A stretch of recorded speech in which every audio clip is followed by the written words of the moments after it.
Assalamualaikum warahmatullahi wabarakatuh. Perkenalkan, nama saya Bakhtiar Riza Palevi.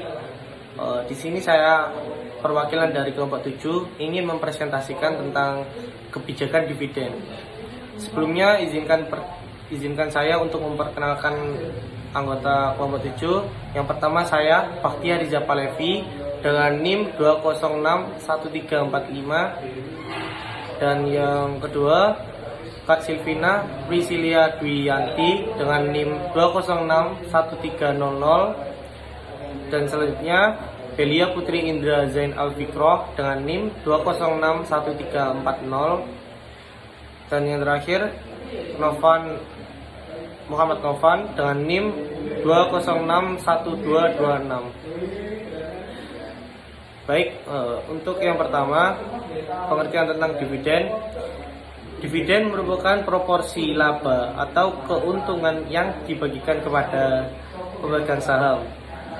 Jumlah yang diperoleh sebanding dengan jumlah lembar saham yang dimiliki pemegang saham dan disesuaikan dengan keuntungan yang diperoleh perusahaan. Sedangkan kebijakan dividen atau bisa disebut dengan dividend policy adalah keputusan apakah laba yang diperoleh perusahaan akan dibagikan kepada pemegang saham sebagai dividen atau akan ditahan dalam bentuk laba, ditahan guna pembiayaan investasi di masa datang. Baik, untuk presentasi selanjutnya akan dipresentasikan oleh rekan saya. Selanjutnya yaitu macam-macam dividen. Di sini macam-macam dividen yaitu ada 5. Yang pertama yaitu dividen tunai. Dividen tunai yaitu dividen yang paling umum sering dibagikan dalam bentuk kas. Bagi pimpinan perusahaan yang akan membagikan dividen dalam bentuk ini harus mempertimbangkan ketersediaan kas sebelum membuat pengumuman adanya dividen tunai. Yang kedua adalah dividen aset selain kas, seperti properti dividen. Kadang-kadang dividen dibagikan dalam bentuk aset selain kas. Dividen dalam bentuk ini disebut properti dividen. Aset yang dibagikan bisa berbentuk surat-surat berharga perusahaan yang dimiliki oleh perusahaan, barang dagangan atau aset lain. Yang ketiga yaitu dividen utang atau scrip dividen. Dividen utang timbul apabila laba tidak dibagi, itu saldonya tidak mencukupi untuk pembagian dividen, tetapi saldo kas yang ada tidak cukup. Oleh karena itu, pimpinan perusahaan akan mengeluarkan skrip dividen, yaitu janji tertulis untuk membayar jumlah tertentu di waktu yang akan datang. Yang keempat yaitu dividen likuidasi. Dividen likuidasi adalah dividen yang sebagian merupakan pengembalian modal. Dividen likuidasi ini dicatat dengan mendebit rekening pengembalian perusahaan modal yang dalam neraca laporan sebagai pengurangan modal saham.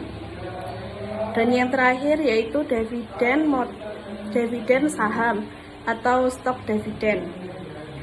Dividen saham adalah pembagian tambahan saham tanpa dibungut pembayaran kepada pemegang saham sebanding dengan saham-saham yang dimilikinya. Sekian dan akan dilanjutkan dengan rekan saya.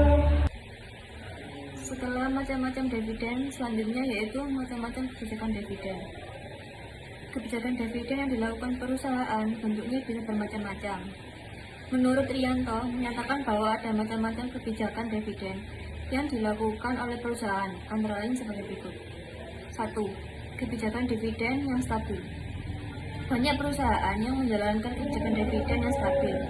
Artinya, jumlah dividen per lembar yang dibayarkan setiap tahunnya relatif tetap selama jangka waktu tertentu, meskipun pendapatan per lembar saham setiap tahunnya berfluktuasi. Kemudian yang kedua yaitu kebijakan dividen dengan penetapan jumlah dividen minimal plus jumlah ekstra tertentu. Kebijakan ini menetapkan jumlah rupiah minimal dividen per lembar saham tiap tahunnya. Dalam keadaan keuangan yang lebih baik, perusahaan akan membayarkan dividen ekstra di atas jumlah minimal tersebut. Kemudian yang ketiga yaitu kebijakan dividen dengan penetapan dividen payout ratio yang konstan. Jenis kebijakan dividen yang ketiga adalah penetapan dividen payout ratio yang konstan. Perusahaan yang menjalankan kebijakan ini menetapkan dividen payout ratio yang konstan misalnya 50%.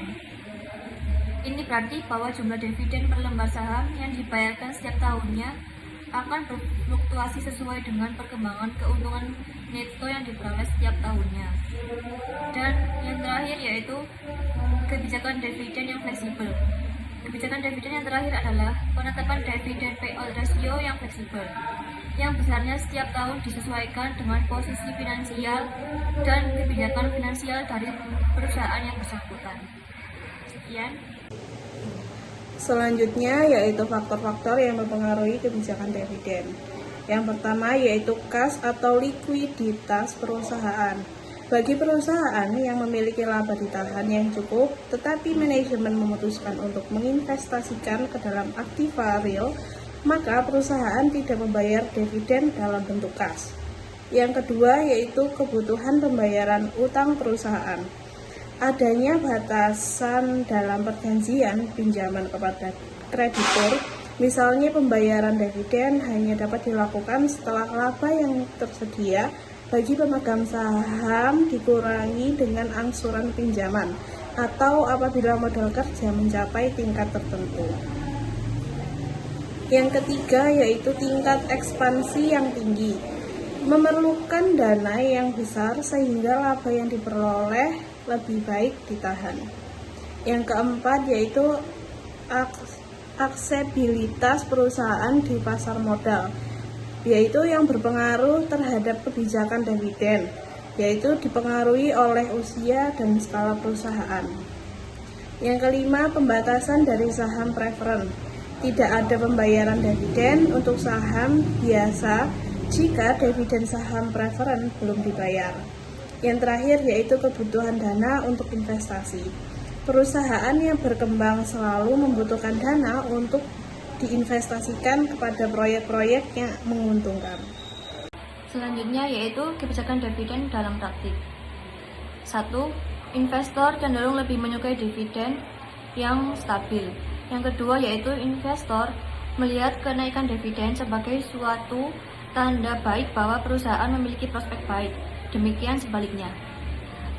Hal ini membuat perusahaan lebih senang mengambil jalan aman, yaitu tidak menurunkan pembayaran dividen. Pada prakteknya, ada perusahaan yang menggunakan model residual dividen, di mana dividen ditentukan dengan cara, yaitu 1. Mempertimbangkan kesempatan investasi perusahaan. Yang kedua, yaitu mempertimbangkan target struktur modal perusahaan untuk menentukan besarnya modal sendiri yang dibutuhkan untuk investasi.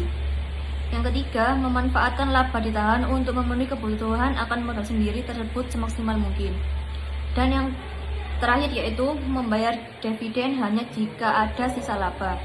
Dengan demikian, besarnya dividen bersifat fluktuatif. Model residual dividen ini berkembang karena perusahaan lebih senang menggunakan laba ditahan daripada saham baru untuk memenuhi kebutuhan modal sendiri. Assalamualaikum warahmatullahi wabarakatuh. Saya Muhammad Novan, NIM 2061226. Di sini saya akan menjelaskan poin stock split dan stock dividend. Stock split adalah tindakan perusahaan memecah saham yang beredar menjadi bagian yang lebih kecil. Stock dividend adalah tindakan perusahaan memberikan saham baru sebagai pembayaran dividen. Bagi pemegang saham, stock split tidak membuat mereka bertambah kekayaannya karena kenaikan jumlah saham diimbangi dengan penurunan nilai saham. Stock dividend juga tidak menambah kekayaan pemegang saham jika tidak ada keuntungan secara ekonomis. Mengapa perusahaan melakukan stock split dan stock dividend? Stock split dilakukan untuk menjaga agar harga saham tetap berada pada optimal price range. Harga saham yang tinggi akan menyulitkan investor untuk membeli saham tersebut sehingga dapat menurunkan permintaan. B. Stock dividend digunakan perusahaan yang ingin menghemat kas atau perusahaan dalam kesulitan keuangan. Masalah yang muncul jika perusahaan tidak membagi dividen tunai, investor bisa salah persepsi terhadap emiten. Akibatnya harga saham bisa turun, sehingga untuk menghindari efek negatif ini, perusahaan dapat membagi stok dividen sebagai pengganti dividen kas. Perbedaan antara stock split dan stock dividen adalah A. Stock split merupakan pemecahan nilai saham ke dalam nilai nominal yang lebih kecil, sehingga jumlah lembar saham yang beredar bertambah. Stock dividen merupakan pemindah bukuan dari rekening laba ditahan ke dalam rekening modal saham. Persamaan antara stock split dan stock dividen, keduanya mengakibatkan jumlah lembar saham yang beredar bertambah. Tidak terdapat pendistribusian kas dalam kedua bentuk tersebut. Tidak terjadi perubahan pada total modal sendiri, hanya komposisinya yang berubah.